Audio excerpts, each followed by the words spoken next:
Hello guys this is Raj. இன்னைக்கு நம்ம என்ன பார்க்க போறோம்னு பார்த்தீங்கன்னா, நம்ம ஒரு புதுசாக ஒரு ஸ்ட்ராட்டஜி ஸ்டார்ட் பண்ணியிருக்கோம். 50 டேஸ் 50 சேலஞ்சஸ். ஸோ 50 சேலஞ்சஸ் என்னன்னு பார்த்தீங்கன்னா, ஒரு 50 குட்டி ஸ்டோரிஸை பற்றி தான் நம்ம பார்க்க போகிறோம். டே டு டே லைஃப்பில் என்னென்ன நடக்குது அப்படின்றத நான் வந்து உங்களுக்கு எக்ஸ்பிளைன் பண்ணுறேன். ஸோ அதை வந்து நம்ம இன்னைக்கு நோட்டில் எழுதி வச்சிருக்கோம். ஸோ இன்னைக்கு என்ன பார்க்க போறோம்னு கேட்டிங்கன்னா, இந்த உலகமே திரும்பி பார்க்குற அளவுக்கு ஒரு டெரரிஸ்ட் அட்டாக் நடந்திருக்குன்னா, அது இந்தியாவில் நடந்திருக்கு. இது வர்சஸ் பாகிஸ்தான். ஸோ அதை பற்றி உங்களுக்கு எல்லாருக்குமே தெரியும்னு நினைக்கிறேன். இருந்தாலும் நான் கொஞ்சம் எக்ஸ்பிளைன் பண்ணுறேன் தெளிவாக. ஸோ இதில் இது என்னைக்கு நடந்ததுன்னு பார்த்தீங்கன்னா, அது அன்னைக்கு தான் நடந்திருக்கு. இதனால இந்தியா இப்போ என்ன ஆக்ஷன்ஸ் எடுத்திருக்காங்க? ஸோ இந்த அட்டாக் அப்புறமா டெரரிஸ்ட் அட்டாக் அப்புறமா இந்தியா என்ன ஆக்ஷன் எடுத்திருக்காங்க? ஸோ பீகார் மண்ணிலேருந்து ஸ்டார்ட் பண்ணியிருக்காங்க மோடி. ஸோ வந்து ஃபர்ஸ்ட் ஸ்டெப் வந்து என்னன்னு பார்த்தீங்கன்னா, ஸ்டாப் த வாட்டர். என்ன வாட்டர் கேட்டீங்கன்னா, இண்டூஸ் வாட்டர் ட்ரீட்டி அப்படின்னு சொல்லிட்டு அதை வந்து பார்த்தீங்கன்னா ஸ்டாப் பண்ணுறாங்க. இந்தியாவிலேருந்து பாகிஸ்தான் போகக்கூடிய வாட்டர்.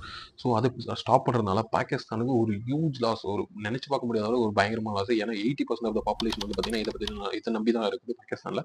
அது மட்டும் இல்லாமல் 80% ஆஃப் அக்ரிகல்ச்சரும் இது நம்பி தான் இருக்குது.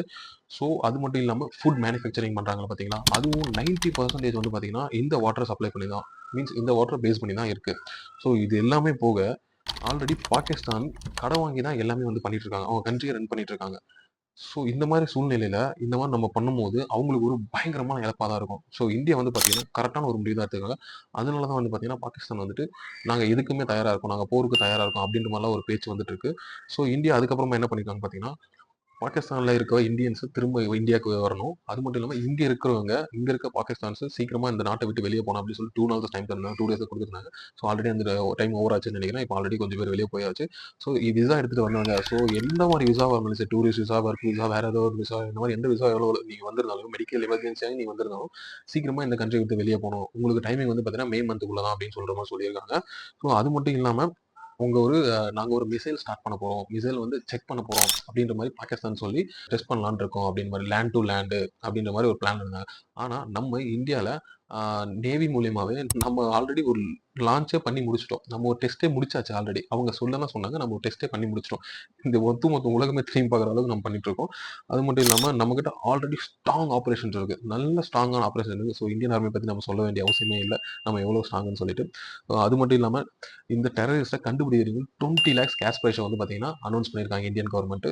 ஸோ அதனால எவ்வளோ சீக்கிரம் முடியுமோ அவ்வளோ சீக்கிரம் கண்டிப்பாக கண்டுபிடிச்சிருவாங்க. ஆல்ரெடி 2 மெம்பர்ஸ் வந்து பாகிஸ்தான் தான் அப்படின்ட்டு கன்ஃபார்ம் பண்ணியிருக்காங்க. 2 மெம்பர்ஸ் வந்து பாகிஸ்தான் சொல்லிட்டு கன்ஃபார்ம் பண்ணியிருக்காங்க. அது மட்டும் இல்லாமல் இதனால பாகிஸ்தான் வந்து என்ன முடிவு எடுத்திருக்காங்கன்னா, எங்களோட எங்களோட கண்ட்ரி மேலே எந்த ஒரு ஃப்ளைட்டும் பறக்கக்கூடாது. ஏன்னா முக்கால்வாசி வந்து பார்த்தீங்கன்னா அந்த சவுதி போகிறது, துபாய் போகிறது, மலேசியா போகிறது, இதெல்லாம் வந்து பார்த்தீங்கன்னா இந்த வழியாக தான் போய் ஆகணும். மீன்ஸ் இந்த இந்த வழியில் மீன்ஸ் அந்த பாகிஸ்தான் வழி தான் போய் ஆகணும். ஸோ எங்களோட கண்ட்ரி மேலே எந்த ஃப்ளைட்ஸும் பறக்கக்கூடாது அப்படின்ற மாதிரி சொல்லியிருக்காங்க. ஸோ இப்போ வந்து அந்த வழியை நம்ம பறக்கலைன்னா இந்த டிக்கெட் சார்ஜஸ்லாம் வந்து பார்த்தீங்கன்னா இன்க்ரீஸ் ஆகிறதுக்கு சான்சஸ் இருக்குது. ஸோ இதனால வந்து பார்த்தீங்கன்னா அவங்களுக்கு அது லாஸ் தான். இப்போ அந்த கண்ட்ரி மேலே நம்ம பாஸ் பண்ணி போகிறதுனால அவங்களுக்கு ஒரு சர்டன் அமௌண்ட் வந்து பார்த்தீங்கன்னா ஏர் இந்தியா, இந்த இண்டிகோ எல்லாமே வந்து பே பண்ணுவாங்க. ஸோ இப்போ அதுவுமே வேண்டவே வேண்டாம், எங்களுக்கு அந்த காசே வேண்டான்ற மாதிரி சொல்லிட்டாங்க அவங்க. ஸோ அவங்களுக்கும் இதுவுமே ஒரு பெரிய ஹியூஜ் லாஸ் தான். ஸோ இதுதான் உங்களுக்கு நான் சொல்லணும்னு நினைச்சது. ஸோ இந்தியா ஆல்வேஸ் வந்து பார்த்தீங்கன்னா பவராக தான் இருக்கும். ஸோ இது மட்டும் இல்லாமல் அடுத்தடுத்த வீடியோவில் நம்ம இதே மாதிரி சந்திப்போம். நீங்கள் இந்த வீடியோவில் என்ன என்ன புரிஞ்சிச்சு உங்களுக்கு, இன்னும் நிறைய எக்ஸ்பிளைன் பண்ணணும்னா கமெண்ட் செக்ஷனில் கமெண்ட் பண்ணுங்கள். நான் உங்களுக்கு நெக்ஸ்ட் வீடியோவில் நான் உங்களுக்கு அப்டேட் பண்ணுறேன் இந்தியாவில் என்னென்ன நடந்துட்டு இருக்குன்ட்டுன்னு. ஸோ தேங்க்யூ, பாய்.